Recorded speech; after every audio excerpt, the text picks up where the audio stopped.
Hello দর্শক বন্ধুরা, কেমন আছেন আপনারা সবাই? আশা করছি বেশ ভালো আছেন। ঢাকাই সিনেমার অভিনেত্রী বুবলি আর জায়েদ খানের ঘনিষ্ঠতা নিয়ে আলোচনা যেন থামছেই না। এবার সেই আলোচনা নতুন মাত্রা পেল যখন বুবলিকে দেখা গেল হাসপাতালে জায়েদ খানের অসুস্থ বাবার সঙ্গে। এই ঘটনায় চলচ্চিত্র জগৎ ও তাদের ভক্তদের মাঝে শুরু হয়েছে নতুন কৌতূহল।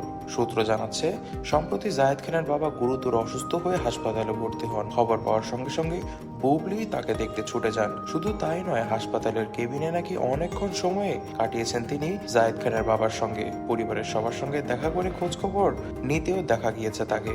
এছাড়াও বুবলির এই আচরণকে অনেকেই মানবিক হিসেবে দেখছেন। তবে ঘনিষ্ঠ বন্ধু বান্ধবরা বলছে এই ঘনিষ্ঠ সম্পর্কের কারণ তাদের মধ্যে চলা প্রেমের সম্পর্ক। জায়েদের পরিবারের সদস্যরা বুবলিকে এখন থেকে তাদের ঘরের বউ মানা শুরু করেছে এবং কি পরিবারের সদস্যরা তো এখন থেকেই বলছে সম্পর্ক এগিয়ে গিয়েছে তাদের, এবং এজন্যই জায়েদের বাবা অসুস্থ হলেও সেখানে সঙ্গে সঙ্গে ছুটে এসেছে বুবলি।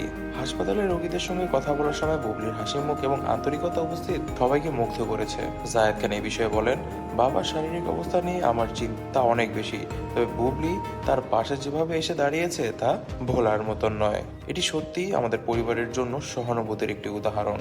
এই ঘটনায় বুবলি ও জায়েদের সম্পর্ক নিয়ে মানুষের কৌতূহল আরোই বেড়ে যাচ্ছে। তবে জানা যাচ্ছে খুব শীঘ্রই শবনম বুবলি ও জায়েদ খান একসঙ্গে বিয়ের পিঁড়িতে বসতে চলেছেন।